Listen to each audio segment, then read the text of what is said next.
বিজ্ঞান ইউনিটের 2025-26 শিক্ষাবর্ষের under graduate প্রোগ্রামের ভর্তি পরীক্ষা অনুষ্ঠিত হচ্ছে আজ বেলা 11টা থেকে দুপুর 12:30 পর্যন্ত পরীক্ষা অনুষ্ঠিত চলবে। এবছর কলা, আইন ও সামাজিক বিজ্ঞান ইউনিটে মোট 2,934টি আসনের বিপরীতে আবেদন করেছেন 1,07,701 জন শিক্ষার্থী। ঢাকার বাইরেও হচ্ছে এই ভর্তি পরীক্ষা। এ নিয়ে জানাতে ঢাকা বিশ্ববিদ্যালয় ক্যাম্পাস থেকে যোগ দিচ্ছেন ইমদাদুল আজাদ, আর সিলেটে আছেন গুলজার আহমেদ। শুরুতে যাচ্ছি ঢাকা বিশ্ববিদ্যালয় ক্যাম্পাসে, সেখানে আছেন ইমদাদ। এবার আসন ভিত্তিক কতজন শিক্ষার্থীরা প্রতিযোগিতা করছেন জানাবেন।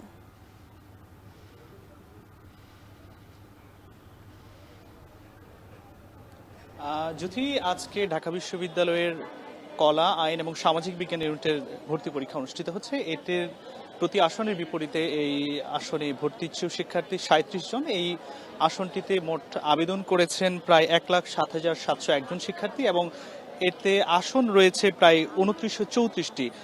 সেই হিসেবে প্রত্যেকটি আসনের বিপরীতে ভর্তি ইচ্ছুক শিক্ষার্থীর সংখ্যা প্রায় 37 জন।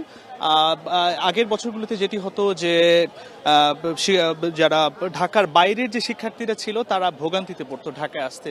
পরবর্তীতে ঢাকা বিশ্ববিদ্যালয় একটি যুগান্তকারী পদক্ষেপ নিয়েছে। এখন থেকে ঢাকার বাইরে ঢাকা বিশ্ববিদ্যালয়ের ভর্তি পরীক্ষা ঢাকা ছাড়াও বাইরের যে 7টি বিভাগীয় শহর রয়েছে এই শহরগুলোতে অনুষ্ঠিত হচ্ছে। আজকের যে ভর্তি পরীক্ষা, রংপুরের পরীক্ষা হচ্ছে বেগম রোকেয়া বিশ্ববিদ্যালয়ে। এছাড়া যারা রাজশাহী অঞ্চলের শিক্ষার্থী রয়েছেন তাদের ভর্তি পরীক্ষা রাজশাহী বিশ্ববিদ্যালয় থেকে তারা দিতে পারছেন। এছাড়া চট্টগ্রামের শিক্ষার্থীরা চট্টগ্রাম বিশ্ববিদ্যালয় থেকে, বরিশালের শিক্ষার্থীরা বরিশাল বিশ্ববিদ্যালয় কেন্দ্র থেকে এবং সিলেট অঞ্চলের শিক্ষার্থীরা শাহজালাল বিশ্ববিদ্যালয় কেন্দ্র থেকে এই ভর্তি পরীক্ষায় অংশ নিতে পারছেন।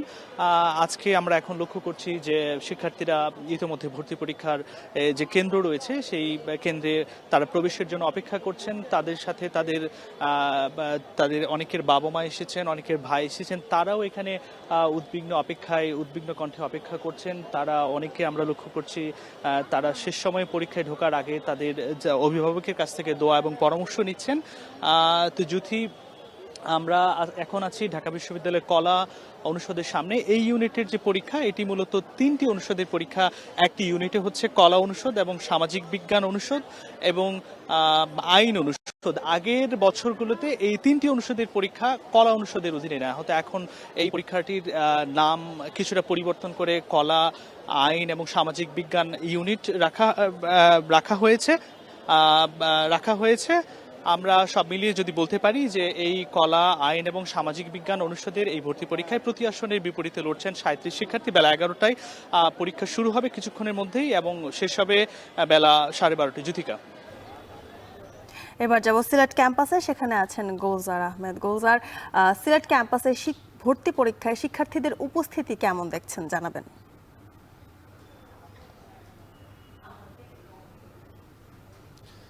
দেখুন, ঢাকা বিশ্ববিদ্যালয়ের অধীনে যে পরীক্ষাটি শাহজালাল বিজ্ঞান ও প্রযুক্তি বিশ্ববিদ্যালয়ে অনুষ্ঠিত হচ্ছে, এটি ইতিমধ্যে আনুষ্ঠানিক সকল প্রক্রিয়া শেষ করে পরীক্ষার আগ পর্যায়ের যে প্রস্তুতি থাকে বিশ্ববিদ্যালয়ের প্রশাসনের, সেই প্রস্তুতি আমরা দেখতে পাচ্ছি। ইতিমধ্যে সিলেট শাহজালাল বিজ্ঞান ও প্রযুক্তি বিশ্ববিদ্যালয়ের 1406 জন পরীক্ষার্থী দেশের বিভিন্ন প্রান্ত থেকে এসে অংশগ্রহণ করেছেন এবং এখানকার যারা পরীক্ষার সাথে সংযুক্ত রয়েছেন শিক্ষক, তারা জানিয়েছেন যে প্রতিবারই আসলে ঢাকা বিশ্ববিদ্যালয়ের কলা অনুষদের যে পরীক্ষাগুলো হয় এখানে অনুষ্ঠিত হয়ে থাকে। তারই অংশ হিসেবে আজকে বিশ্ববিদ্যালয়ের 4টি ভবনে এই পরীক্ষা অনুষ্ঠিত হচ্ছে এবং শিক্ষার্থীরা যাতে নির্বিঘ্নে তাদের পরীক্ষা দিতে পারেন সেজন্য বিশ্ববিদ্যালয়ের পক্ষ থেকে বাস যাতায়াত সহ সব ধরনের সহযোগিতাই কিন্তু তারা করছেন। ইতিমধ্যে আমরা দেখতে পাচ্ছি যে শিক্ষার্থী এবং তাদের অভিভাবক যারা আছেন ক্যাম্পাসে অবস্থান করে শিক্ষার্থীরা পরীক্ষার হলে ইতিমধ্যে প্রবেশ করেছেন এবং ভেতরে যাতে কোনো অভিভাবক না যেতে পারেন সেজন্য বিশ্ববিদ্যালয়ের প্রশাসন থেকে বারবার সতর্ক রাখা হচ্ছে এবং পরীক্ষাটি একটু সুন্দরভাবে সম্পন্ন করার জন্য এবং কোনো পরীক্ষার্থী যাতে পরীক্ষা দেওয়ার ক্ষেত্রে কোনো বাধা বিঘ্ন না আসে সেজন্য তারা সর্বোচ্চ চেষ্টা করেছেন। এবং আমরা দেখেছি এখানে বেশ কিছু স্বেচ্ছাসেবী সংগঠনও আছে যারা পরীক্ষার্থীর সিট খুঁজে বের করতে সহযোগিতা করছেন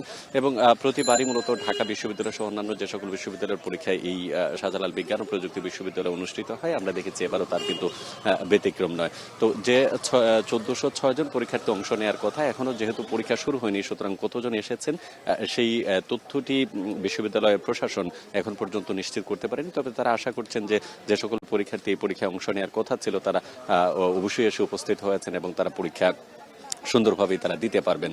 তো সব মিলিয়ে আজকের যে ঢাকা বিশ্ববিদ্যালয়ের যে ভর্তি পরীক্ষা সেটি কিছুক্ষণ পরেই অনুষ্ঠিত হবে, অর্থাৎ সকাল 11টা থেকে দুপুর 12:30 পর্যন্ত। তো নির্বিঘ্নে অনেকটা পরীক্ষার পরিবেশ সুষ্ঠু রয়েছে এমনটাই কিন্তু বলা যাচ্ছে। যদিও এই ছিল আমার কাছে শাহজালাল বিজ্ঞান ও প্রযুক্তি বিশ্ববিদ্যালয় থেকে সর্বশেষ তথ্য।